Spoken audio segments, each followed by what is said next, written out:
New Hanuman theatre ह्या आमच्या थिएटरचं नाव ठेवलं गेलं. माझे वडील हे सामान्य जनतेतील एक सामान्य माणूस होते.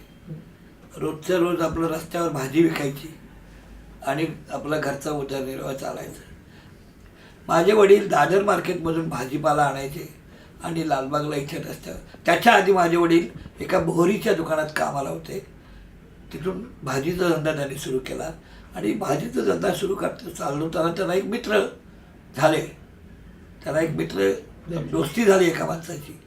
ते राघू शेठ माळी म्हणून ते माळी समाजाचे होते आणि त्यांचा धंदा भाजीपाला ठेका घेण्याचा. पण त्याला तमाशाची आवड होती.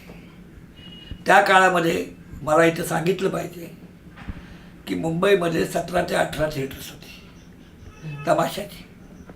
त्यामध्ये ढोलकी फड आणि संगीत बाऱ्या या असं चेन पद्धतीने चालायचं. या थिएटरमधून त्या थिएटरमध्ये त्या थिएटर. आणि त्यावेळेचे मोठे ठेकेदार बागडीवाला असेल, त्यांची मुंबईमध्ये बरीच थिएटर्स होती.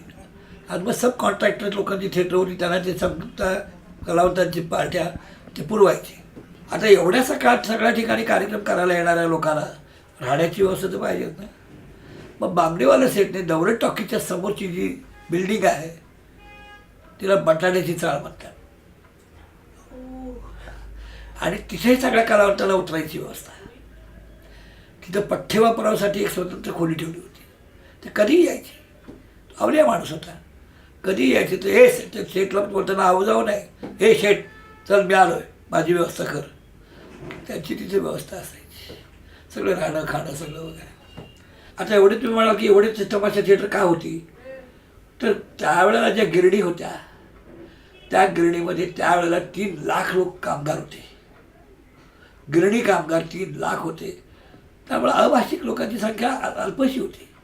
पण मराठी आणि कोकणस्थ लोकांची संख्या मोठ्या प्रमाणात घाटावरच्या आणि श्रमजीवी लोकांचं करमणुकीचं एक कला प्रकार. कारण बाकीच्या लोककला मुंबईमध्ये फार सातत्याने चालू नसायच्या. त्यामुळे तमाशाला येणाऱ्या प्रेक्षकांची गर्दी मोठी असायची. आणि ते सगळं पाहिल्यानंतर तो राघू शेठ माळी जे होते त्यांना तमाशाची आवड होती.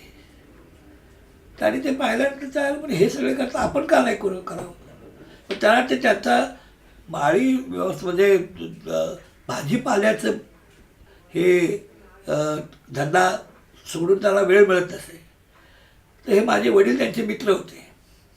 त्यांनी त्याला वडिलांना माझं सांगितलं की तू मला साथ दे, सोबत कर. मग त्यांनी काय केलं की ते बांगडीवाला शेठला जाऊन भेटले. ते म्हणाले मग असं शेठ आम्हाला तमाशाचं थिएटर करायचं आहे, तुम्ही आम्हाला पार्ट्या द्याल का. देईन म्हणाल. मला काही पार्ट्या देणंच माझं धंदा आहे. झालं बा. हा हनुमान थिएटरची जी जागा आहे इथे जंगल होतं आणि थिएटरच्या जागेत भाजीचा मळा होता. भाजी रोज पिकवायची आणि बाजारात.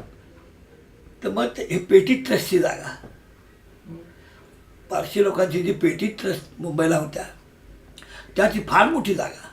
म्हणजे इथून काळा चौकीपर्यंत आणि काळा चौकीवरून तिकडं तुमच्या त्या टकसाळीची जी कॉलनी आहे तिथून तो फिनले मिलच्या मागची सगळी बाजू हा एवढा सगळा टापू पेटी ट्रस्टचा होता. त्यावेळेला की मुंबईमध्ये जे बैलगाड्या चालायच्या त्यांचा अड्डा इथं होता. सोडायला यायचं. संध्याकाळी इथं आणून बैलगाड्या सोडायच्या. जागा बघू ना रिकामी, इथं सोडायच्या. मग त्या बैलगाड्याच्या त्या मुक्कामाला जाऊन भेटले आणि म्हणाले बरं तुम्ही संध्याकाळी बैलगाड्या आमच्या इथं सोडा. का हो म्हणजे आम्हाला ते आडोसा पाहिजे. आणि मग त्या बैलगाड्याच्या वरती तो हे करून साईडने असं सगळं हे लावायचं आणि मध्ये तमाशा पब्लिक. झालं सुरू 1949 साली. त्या दरम्यान काय झालं की यांनी तमाशा थिएटर सुरू करण्यापूर्वी बांगडीवाला शेठ वारले आणि मग त्यांच्या कौटुंबिक कलहामुळे त्यांची एक थिएटर बंद होत चालली. आणि ती तिकडची बंद होत चालल्यामुळे या थिएटरच्या दृष्टिकोनातून लोकांना सोयीचं झालं, जवळ बघायला मिळायला लागलं. त्यामुळं यांना प्रतिसाद वाढला. मग पैसा मिळाला तर यांनी काय केलं, कंतांची करात केली, बारदाराची करात. आणि पुढे आणखी पैसे मिळाले तर प्लाऊड जे असतं प्लाऊडचं थिएटर केलं, वरती ओपन. आणि असं करता करता पैसे चांगले मिळायला लागल्यानंतर 1952 साली घाई गर्दीत थिएटर उभं केलं, इमारत उभी केली. आणि रितसर म्हणजे इमारत झाल्यामुळे त्याला एक थोडंसं वजन आलं. आणि आता हे कायमस्वरूपी आहे म्हटलं कलावंतांनाही सोयीचं झालं, तयार झालं. आणि गिरणी सगळं ह्या परिसरातच आहेत. मिल वर्कर्सचं मोठ्या प्रमाणामध्ये प्रतिसाद. त्यावेळेला वेळेचं बंधन नव्हतं. 12 ते 3-4 वाजेपर्यंत चालाय तमाशा. पहिल्या पाळीला जाणारे इथून गेले की घरी आंघोळ केली की पहिल्या पाळीला, झोप बी प्रकारच नाही. जर पहिल्या पाळीवर आलं 2 तास झोप काढली की संध्याकाळी तमाशा, रात्रभर चालायचं. अशा स्वरूपात ते सुरू झालं. माझ्या वडिलांना दम्याचा त्रास होता. पुढे जाऊन ते राघू माळी जे होते ते आर्थिक अडचणीत त्याच्या काही व्यवहारामुळे आले. आणि ते आर्थिक अडचणीत आल्यानंतर माझ्या वडिलांना सांगितलं तर मी तर काय तुला साथ देऊ शकत नाही, तूच बघतो सगळं, तूच कर.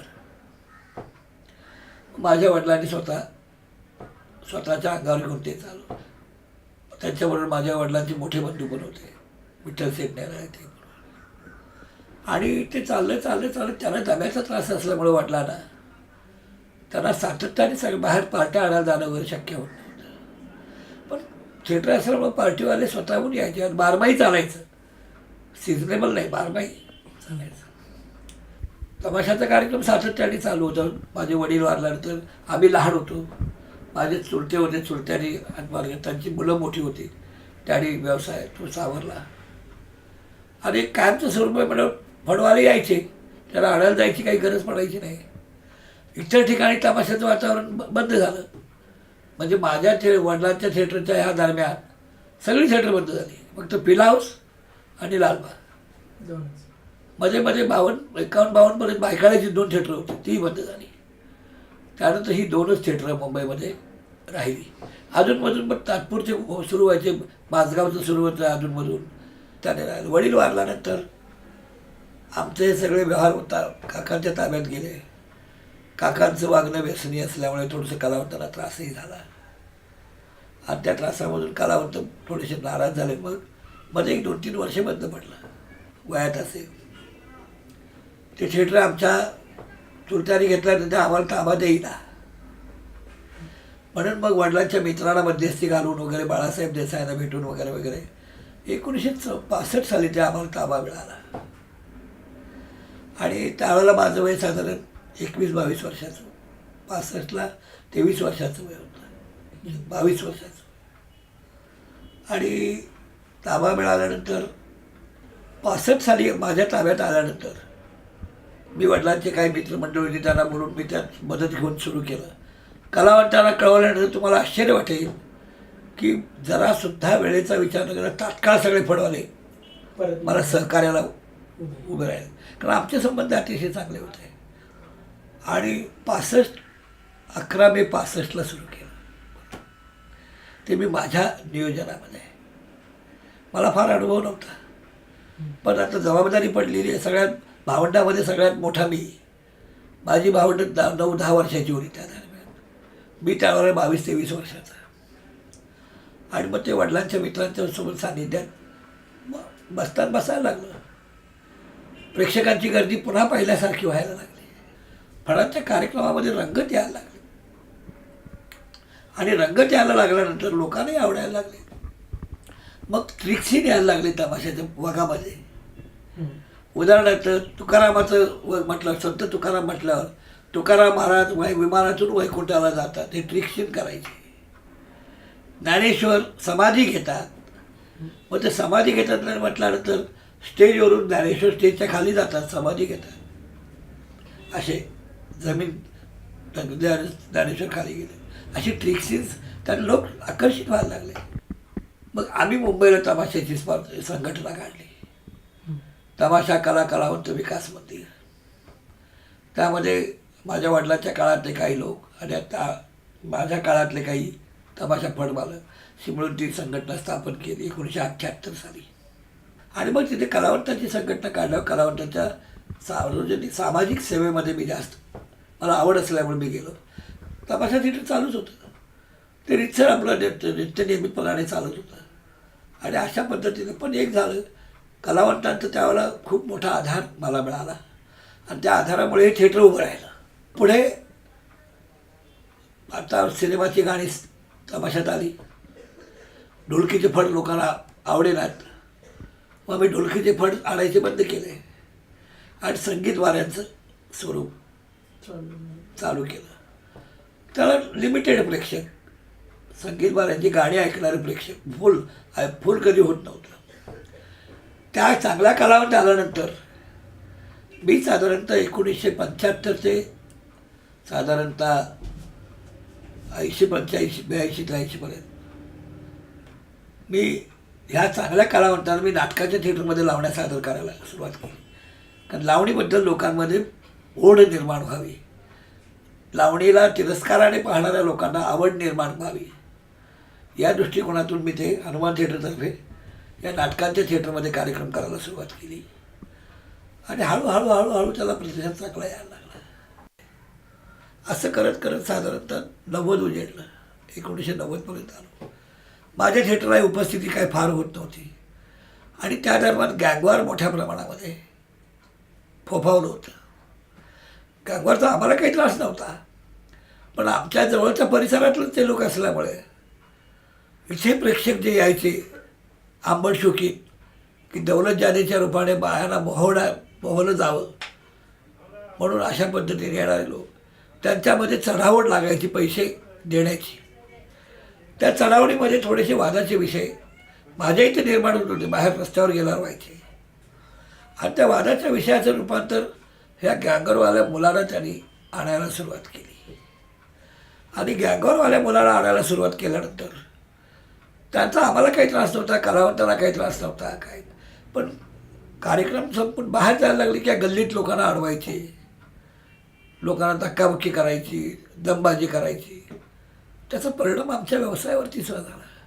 लोक कार्यक्रम ऐकायला, कलावंतांना पाहायला येणं, कलेची कौतुक करायला येणं हा भाग जरी महत्त्वाचा असला तो जीव धोक्यात घालून कोण येणार नाही हो.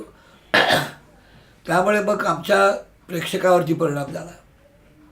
आणि मी पण विचार केला की माझी मुलं मोठी झाली, उद्या कलावंतांच्या घरी हे बसलेले असताना घरात भांडण झालं आणि घरात भांडण जर माझी मुलं त्यातमध्ये पडली तर गँगरवाल्या लोकांचं काय, एक पाय जेलमधून एक बाहेर, नाहक माझी मुलं मारली जातील.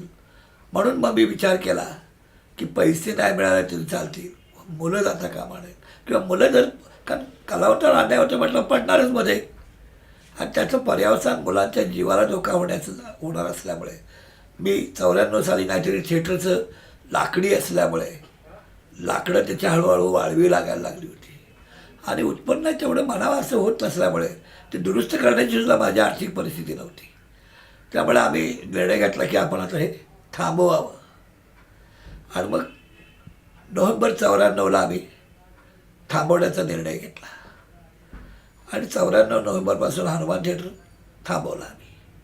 मुंबईमधलं तमाशाचं शेवटचं ठिकाण, 94 नंतर तमाशातलं मुंबईचं अस्तित्व संपलं असं मी म्हणणार नाही, पण थांबलं. चव्हाण नावाचे ग्रस्त माझ्या वडिलांचे मित्र होते, त्यांचं मंडपचा धंदा होता, ते तर त्या दरम्यान निवर्तलेले होते. त्यांचा मुलगा इथे माझ्या मुलाला येऊन भेटला, माझा मुलगा हेमराज नेराळे यांना, की म्हणाले असं उघडं ठेवण्यापेक्षा या परिसरात लग्न करण्यासाठी सभागृह नाही आहे, लग्नाचा हॉल नाही आहे, का नाही आहे, तू इथे मंडप टाकतोस, मंडप टाकून लोकांना लग्नासाठी जागा होईल, हॉल होईल. तूरचं बांधकाम जेव्हा करायचं तेव्हा करा, पण तूरचं टेम्पररी मंडप टाकून आपण लोकांना लग्नासाठी जागा देऊ. त्याने आमच्या सर्वांकडे हा विचार मांडल्यानंतर उत्पन्नाच्या दृष्टीने सोयीचा आहे. आम्ही पण विचार केला आणि फार मोठ्या खर्चाचा नाही आहे. तो म्हटलं मंडप माझ्याकडे आहे, मी मंडप एक देतो, तुम्ही मला मंडपाचं जे काय आपण ठरवू ते भाडं घेऊन माझंही सामान लागेल आणि तुमचाही धंदा होईल. मुलाला ती योजना पटली आणि आम्ही मग तिथे मंडप उभारण्याचा निर्णय घेतला. 1996 साली तो मंडप उभारला पावसाळा संपल्यानंतर आणि 96पासून त्याचं लग्नांचं बुकिंग हळूहळू एकदम काही लोकांना कळणं शक्य नव्हतं. परंतु त्यांच्याकडे मंडपवाल्याकडे येणारे मंडपाच्या ठिकाणी लग्नासाठी मागणी करणारे येणारे लोक त्यांना इकडं त्यांनी पाठवलं आणि हळूहळू 96पासून आम्ही लग्न मंडपामध्ये लग्नाला द्यायला सुरुवात केली. आम्ही 98 साली थिएटर म्हणजे मंगल कार्यालय उभं केलं. लग्नाच्या आधी 2 वर्ष धंद्याची व्यवस्था लागलेली असल्यामुळे ते हॉलला बुकिंग व्हायला लागलं. असं करून तो हॉल आम्ही सुरू केला आणि लोकांना पसंतही पडायला लागला. त्यामुळे बुकिंग दर वर्षाला लग्नाचा सीझन बुकिंग व्हायला लागला. मध्ये मध्ये मग मधले दिवस असायचे, त्यासाठी छोट्या छोट्या सभा, सोसायटीच्या बैठका, त्यानंतर वाढदिवस, मोठ्यांचे वाढदिवस, लहान मुलांचे वाढदिवस, बारसे, असे छोटे मोठे कार्यक्रम मध्ये मध्ये व्हायला लागले. आणि त्यामुळे आपला कुटुंबाचा उत्पन्नाचा प्रश्न हा मार्गी लागला आणि स्थिर झाले. सांस्कृतिक परंपरेचा मुद्दा इथे आता काही राहिला नाही. परंतु मंगल कार्यालयाच्या रूपाने लोकांची लग्न लावण्याच्या दृष्टीने, होण्याच्या दृष्टीने एक महत्त्वाचं ठिकाण म्हणून सध्या मानलं जातं.